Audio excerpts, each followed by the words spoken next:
Assalamu alaikum. Hello, dear students. How are you? Hope you are doing fine at home. I'm again here today to spend some time with you. Of course, it's with your English. And let me introduce myself. This is Aminul Islam, your English teacher. And as usual, I'm going to give this class to the students of class 7 and it's on English part today, Unit 6, Lesson 8. Oh, yes, see, what a nice picture. The grandfather and grandson are working together, gossiping. Actually, you usually hear stories from your grandfather or grandmother, or sometimes your father and mother, or any other elderly person in your house. And it seems that most often those stories are interesting, and you like to listen to them again and again. And can you remember any of the most interesting characters in that story that you have heard recently? Yes. Now, can you guess what might be the topic of today's lesson? Of course, it's also about a story, and it's The Selfish Giant, Part 1. Please open your books at page 63, Unit 6, Lesson 8.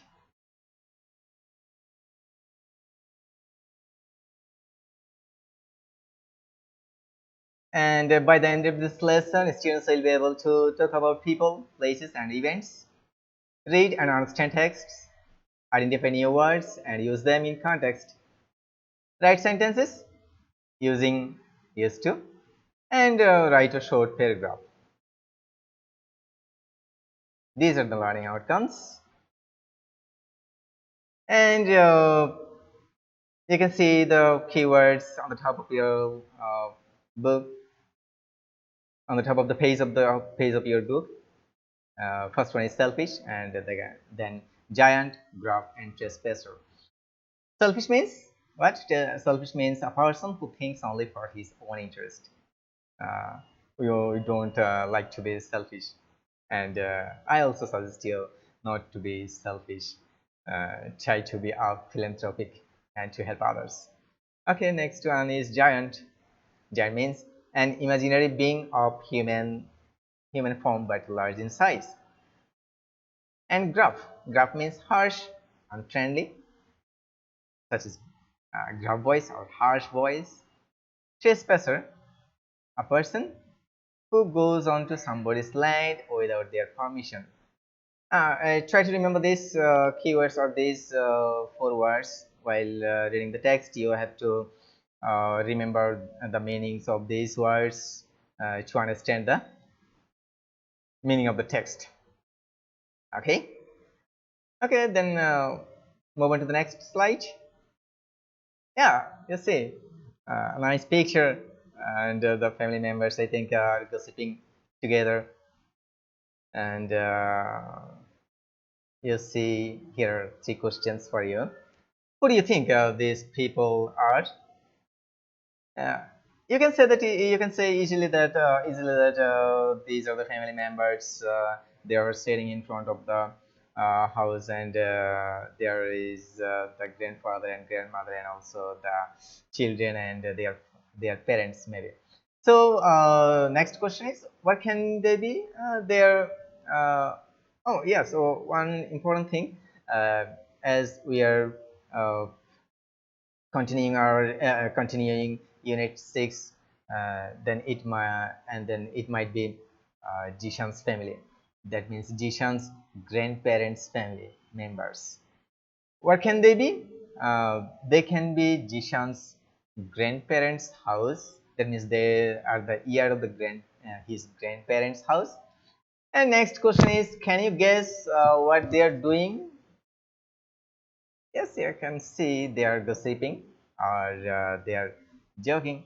They are telling stories or gossiping, or they can also share jokes.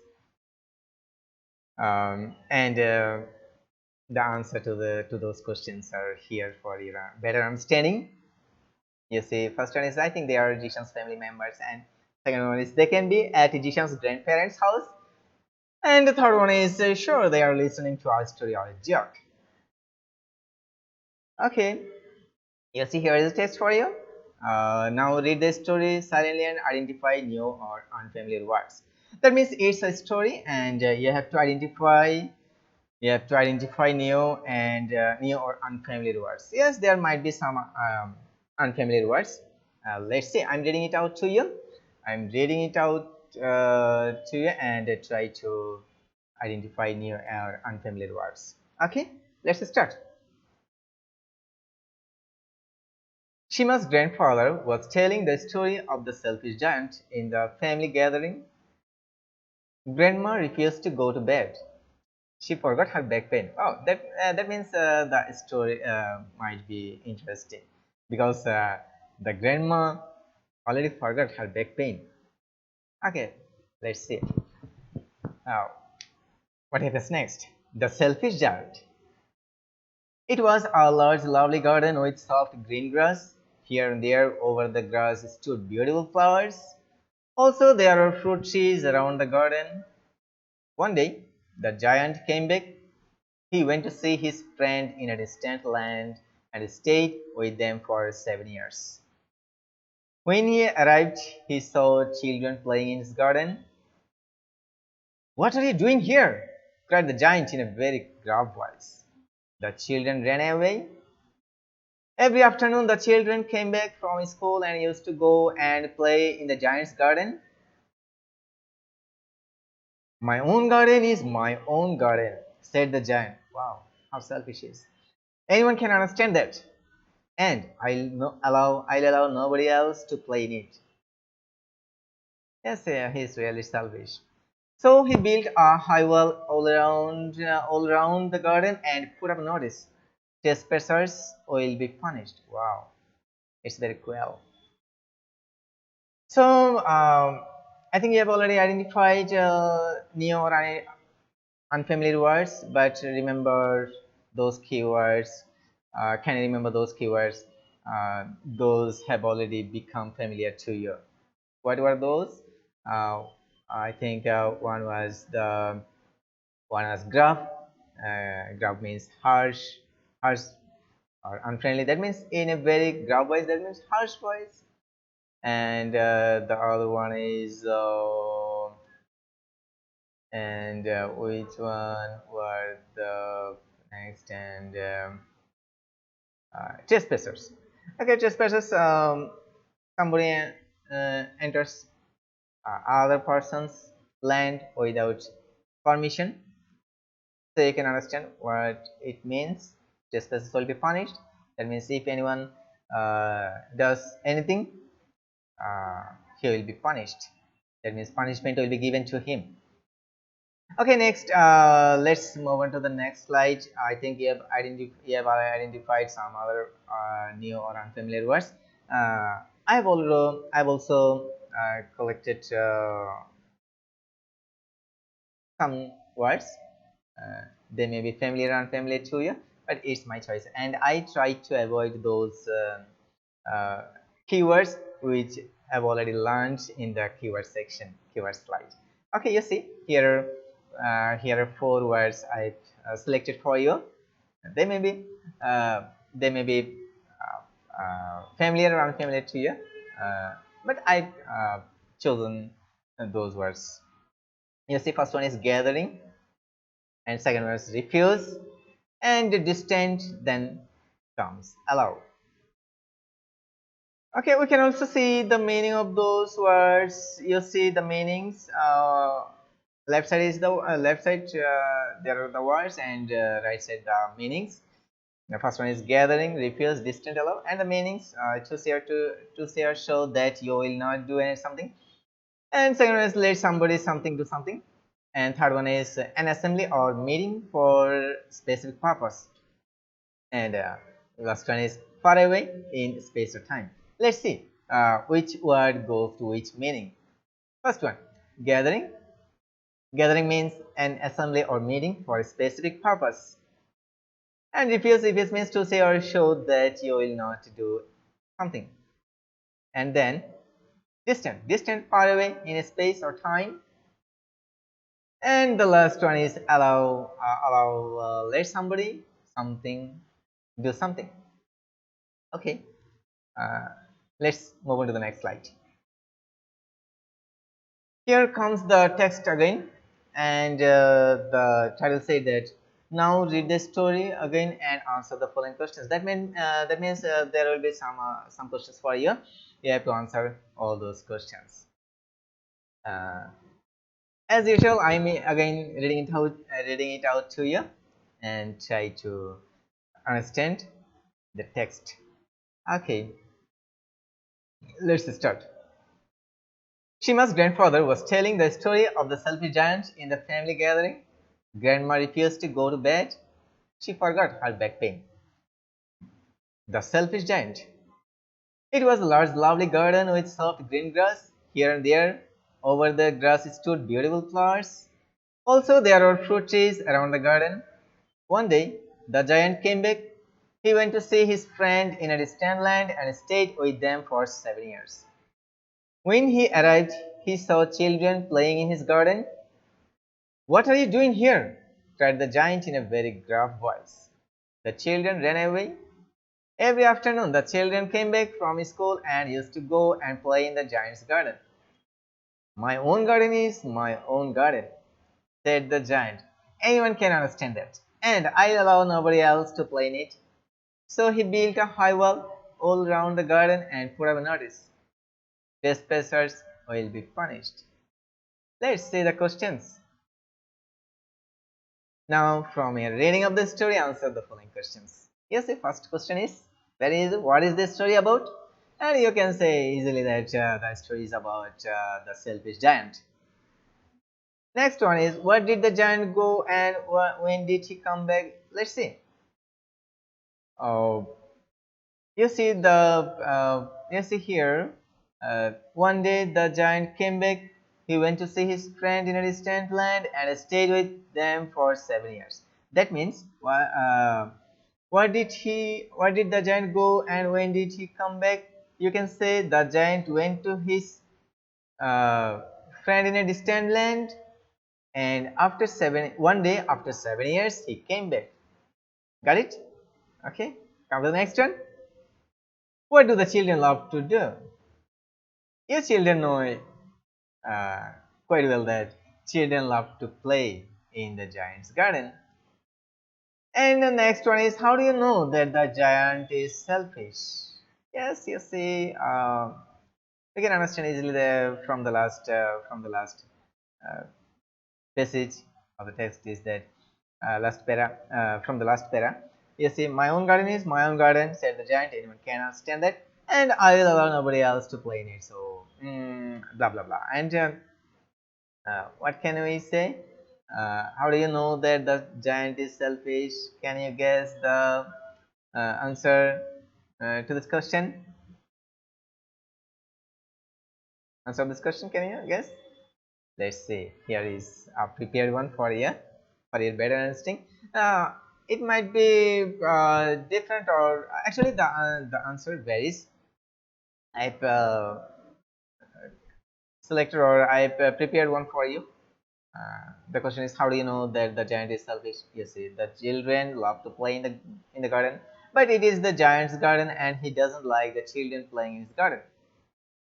He drives he drives away the children from the garden and says that he will not allow anybody to play in it.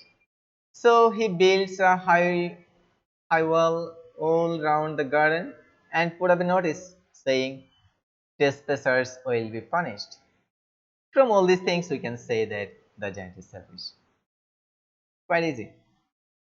Yeah, actually, it's already there. We've just rewritten uh, in our own way. Have you already written this one in your exercise book, in your notebook?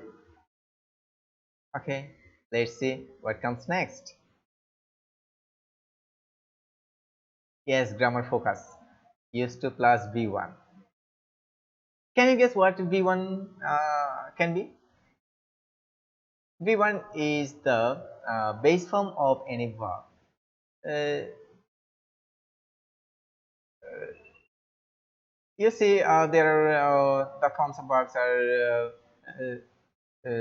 suppose write. Write is a verb word, and it can have uh, different forms such as write, writes, writing, wrote, written.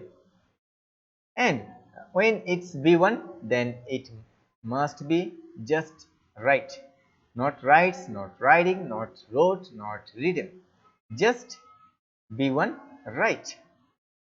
Okay, that means used to plus V1. That means after used to, you have to put the verb in base form.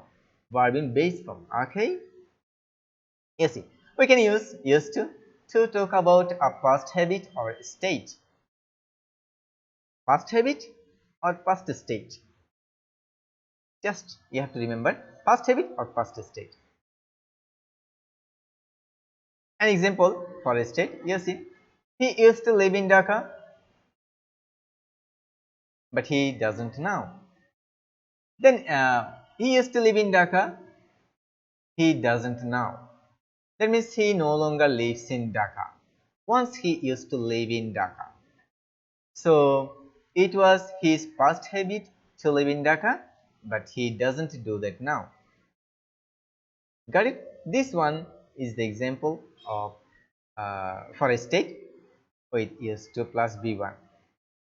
And let's say with a habit, an example for a habit. He used to go on holiday to Cox's Bazar every year. He used to go on holiday to Cox's Bazar every year, but he doesn't now. Every year, whenever he got any leave or in his holiday, he used to go to Cox's Bazar. It was his past habit to go to Cox's Bazar every year, but he doesn't do that now. He doesn't do that any longer. This is the habit. And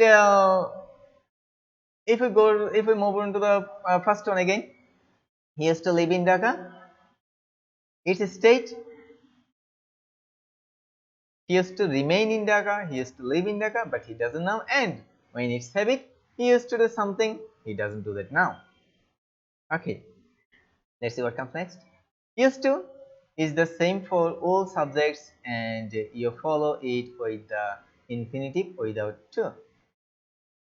And that means after it, you have to use any base form word without to. That means there is already to after use.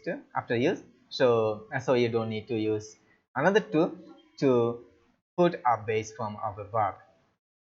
And you see, there are some subjects: I, you, he, she, we, they used to sing. That means I used to sing, you used to sing, he used to sing, she used to sing, we used to sing, they used to sing. John and Jack used to sing. Alice and Linda used to sing. That means they used to sing. They don't do that now. So I have learned a very important point, a grammar point, and example sentence with the use of used to. Uh, then we can move on to the next slide. Let's see what comes next. Oh, this one is homework. What is the homework for you today? Oh, it's write a short paragraph within 150 words on the garden or on the park you have seen using the following clues. What are the clues? How big the garden or how big the park. The next one is trees, flowers, and fruits. And if there are any trees, any flowers, and any fruits, you have to describe these. And then play corner. If there is a play corner, you usually see that there, whenever there is a park and there you will find a play corner in it, and any other attractions. And the garden or park usually provides some other attractions, and you have to describe this in your writing. And you have to write the paragraph in within 150 words. Okay. Okay, that's it for today. Remain sound. Try to keep on uh, studying, continuing your studying, and we'll we hope that we'll see you soon. Okay. Best of luck. Allah Hafiz.